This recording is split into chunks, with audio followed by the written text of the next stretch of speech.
Hello dear listener, please subscribe to our channel. Enjoy watching. Marriage is built on trust, right? Melissa and I had been married for 10 years, and while we had our ups and downs, I thought we had a rock-solid bond.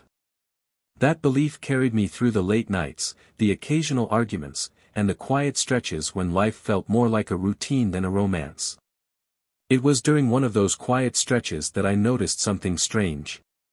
Melissa had always been diligent with her phone, texts, emails, and work calls were constant, but lately, her phone seemed glued to her hand.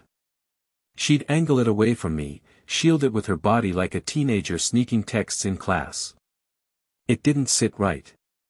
One night, while we were watching TV, her phone buzzed. She glanced at it, and I swear, her face changed.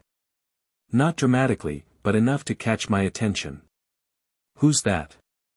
I asked casually, not looking away from the screen. "Just work stuff," she said, brushing it off. She placed her phone screen down on the coffee table. That small, innocuous moment stuck with me. Little did I know, it was the first crack in the facade of our marriage. The tipping point came one quiet Saturday morning. We were in the kitchen, and Melissa was scrolling through her phone, sipping coffee. A notification popped up, a name I didn't recognize, Adam Carson. "Who's Adam?" I asked, keeping my tone casual. She flinched. A tiny, almost imperceptible reaction. Then she laughed. "Oh, just my boss. He sends these motivational emails. It's a little much, honestly." Her explanation was smooth, almost rehearsed, and I almost bought it. But that name, Adam Carson, stuck with me. Who sends motivational emails on a Saturday morning? I told myself not to overreact, but in the pit of my stomach, something wasn't right. Over the next few weeks, her behavior became more erratic, she started coming home later, and her explanations grew increasingly vague. Late meeting, or had to finish up a project, were her go-to excuses, but nothing ever added up. Then, she started changing. Her perfume was different, muskier, more expensive. She claimed it was a gift from a coworker. The lies piled up, and a voice inside me told me something wasn't just off, but deeply wrong.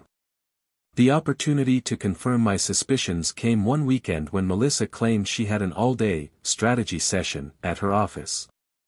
Normally, I would have spent my Saturdays working in my workshop, fixing up old locks, a hobby I had no intention of abandoning. But something about that Saturday made me uneasy. I decided to follow her. I waited until she left, then grabbed my keys and slipped into my car. I stayed a safe distance behind, watching her drive through the city.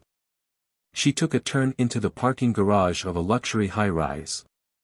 My heart started to race. This wasn't her office building.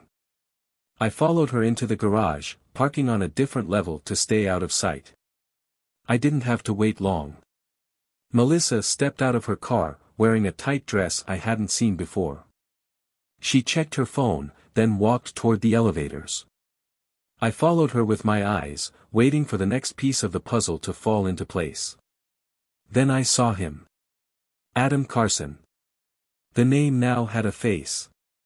He was tall, fit, with a sharp jawline and the kind of tailored suit that screamed success. He met Melissa near the elevator, and they shared a lingering hug. A real one, not just a friendly pat on the back. I didn't confront them right away. I wanted to be sure. I didn't want to just jump to conclusions, I wanted proof. As the weeks passed, I continued to gather information. I wasn't some amateur when it came to observation.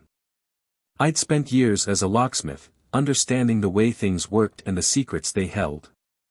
Melissa and Adam didn't know it yet, but they'd handed me everything I needed. I started watching her more closely. The late nights, the unexplained absences. I learned Adam's schedule too, piecing things together. Gym at 6 a.m., office by 8, drinks at 7 p.m. every Friday. Social media told me everything I needed to know. I also started accessing Melissa's phone. She was too careless. One night, while she was in the shower, I opened it. It wasn't hard. She hadn't changed her passcode since we first bought the phone, and inside I found the evidence I needed. Texts. Hundreds of them. Between her and Adam. Asterisk, can't wait to see you tonight. You looked incredible yesterday. Asterisk. The anger hit me like a punch to the gut. But I didn't feel sadness. I didn't feel betrayed. I felt cold. Calm. This was going to be more than just a breakup. This was going to be revenge. Adam Carson wasn't just a CEO, he was a man with a perfect public image. The perfect family, the perfect house, the perfect life. He had everything, or so I thought. But even the strongest lock can be picked, and Adam's life had a few chinks in its armor. I started doing my homework. Scouring his social media, looking through old press releases, digging into his company's financials. I found discrepancies. Lawsuits that had been quietly settled. Invoices that didn't make sense. And then there was the penthouse, the one he apparently lived in, where he and Melissa would meet. I memorized the address. I knew what I had to do. Revenge wasn't going to be a simple conversation. No, I needed something more. I needed leverage. I started with access. I had connections in the locksmithing world, and it didn't take much to get my hands on a copy of Adam's office and apartment keys. It was surprisingly easy, like unlocking a door that was already half open. That night, I broke into his penthouse. I'd never seen a place like it, sleek furniture, marble floors, the kind of ostentatious wealth that only someone who had everything would flaunt. But I wasn't there to admire his taste. I planted the blonde wig in his bedroom drawer. I tucked a cheap tube of lipstick, one that didn't match Melissa's usual shade, into the drawer beside it. Then, I left a burner phone, loaded with incriminating messages, behind a couch cushion. The final touch. I hacked into his laptop, downloading everything I could, emails, financial records, and a few files that suggested a much darker side to his business dealings.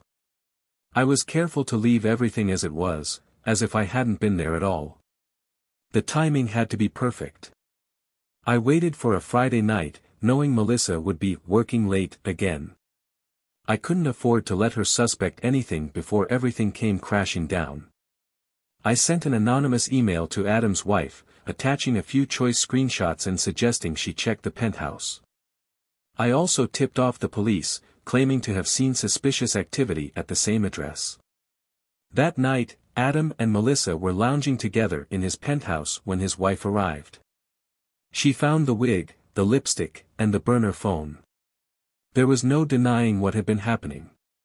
The police arrived minutes later, seizing his laptop and questioning everyone in the apartment. I watched it unfold from a distance, feeling nothing. Not a shred of sympathy for Melissa. Not for Adam. They'd made their bed. Melissa came home that night, pale and shaken. Her eyes were red from crying.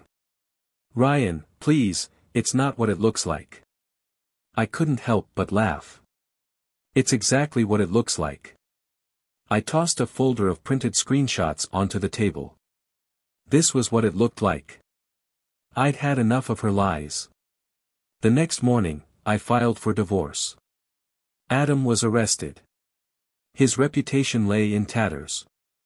His wife filed for divorce, taking the kids, and cutting him off completely. And me? Well, I was finally free. I wasn't some emotional wreck. I didn't have to cry or scream or beg. I had all the power I needed, and I was in control. Revenge isn't just about payback. It's about control. Melissa and Adam thought they could lock up their secrets, but I knew better. I knew how to pick locks.